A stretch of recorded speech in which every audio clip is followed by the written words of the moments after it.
You moved abroad to build a better life, a better career, better education, more opportunities. But somewhere along the way, life started revolving around work or school, and for others, around both. And everything else started disappearing. Friends, rest, even simple happiness. If that sounds familiar, this video might change how you approach your entire life abroad.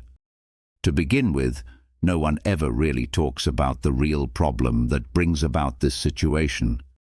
When you move abroad, you deeply feel the pressure to succeed, to provide, to prove yourself, to make it worth it.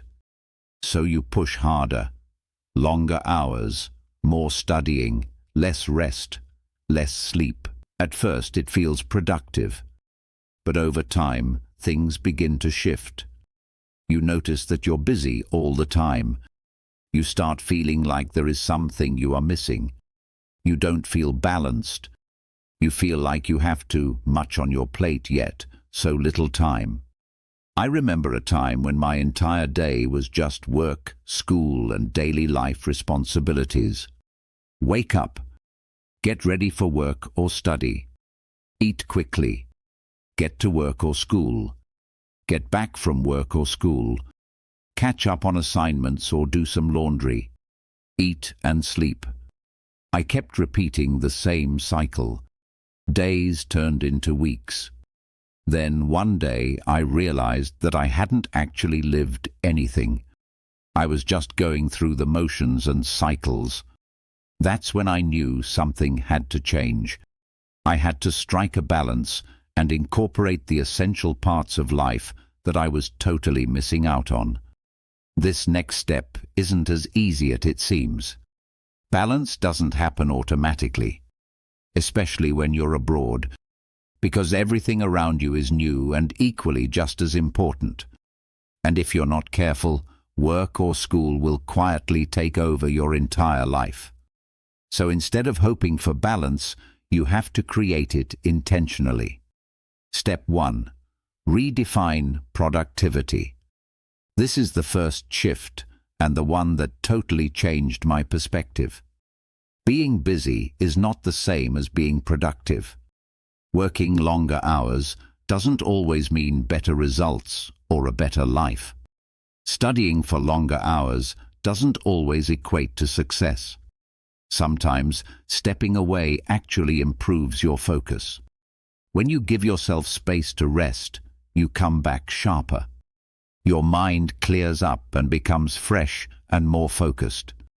By stepping away, you even get a chance to take a step back, reflect, and look at everything from a different perspective.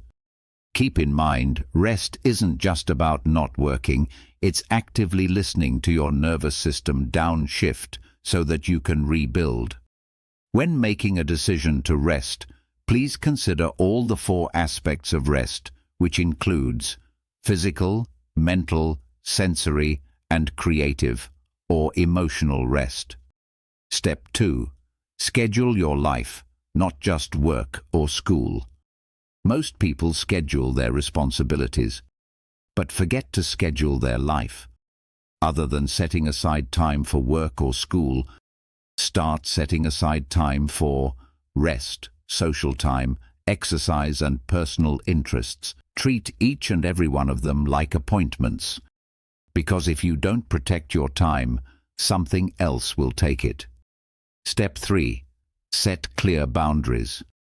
This is one of the hardest things to do, but also one of the most important. Know when your work or study time ends and respect that boundary.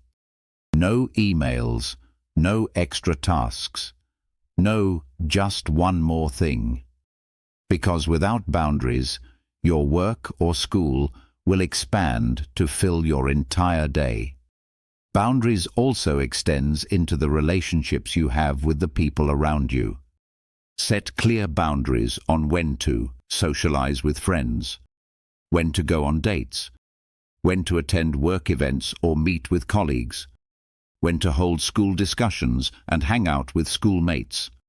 Always have your priorities and focus right. Step 4. Create a separation between environments. There's one problem many people don't realize they have: your environment. If your bed is also your desk, and your phone keeps buzzing with emails during dinner, your brain never really switches off. You're always on, even when you're trying to rest, and over time, that becomes exhausting. Because your mind doesn't know the difference between work or school mode and personal life mode. So you have to teach your mind. Create separation. If possible, use different spaces. A place for work. A place for rest. But if that's not realistic, use simple cues. Something as small as a lamp. Lamp on, you're working or studying. Lamp off, you're done. Or music. Headphones on with focus music, work mode. Different music, personal time. Here's one of the most important shifts. Turn off work or school notifications when your day ends. Emails can wait. Messages can wait. Because if everything feels urgent, you never truly rest. And without real rest, there is no real balance. Step 5. Build a life outside work. This is where many people struggle abroad. Because building a life takes effort. But it's essential. Join communities. Explore your city. Try new experiences. Even small activities can make a big difference.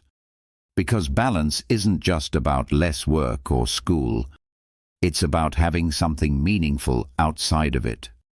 For more insights on this step, you can check out our previous video on how to build genuine friendships abroad. Step 6.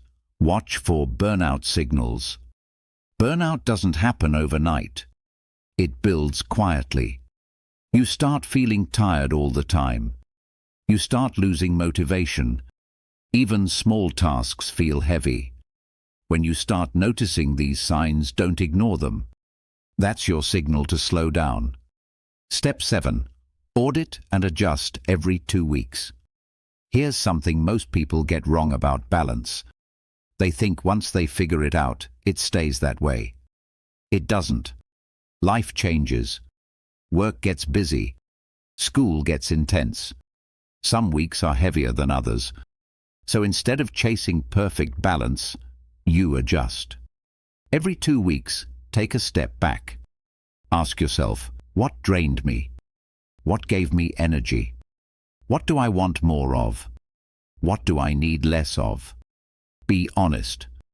Because awareness changes everything. This simple habit does something powerful. It stops you from drifting. Instead of waiting until you're completely burned out, you make small adjustments early. And those small 5% changes? They add up. They're the difference between feeling in control and feeling overwhelmed. Because balance isn't something you find once. It's something you keep refining. Here's something else important most people realize too late. You didn't move abroad just to work or just to study. You moved for a better life, and a better life includes experiences, connections, growth, and moments you actually enjoy. If you remember nothing else from this video, remember this. Balance is built on 3 things: time, boundaries, and intentional living. If one is missing, everything feels off. Living abroad is a huge opportunity, but it's easy to lose yourself in the process. So take a step back. Ask yourself, am I just working or am I actually living? Because in the end, success abroad isn't just about what you achieve. It's about the life you build along the way. You won't always nail it, and that's fine. The goal is to notice when things tip too far and course correct quickly. If you're living abroad right now, I'd love to hear from you. What's been the hardest part about balancing your life? And if you found this helpful, subscribe to Abroad Insights for more practical tips on living, working and thriving abroad. Because moving abroad is just the beginning. Thriving abroad is the real journey. Thank you for watching. Please like, comment, share and subscribe.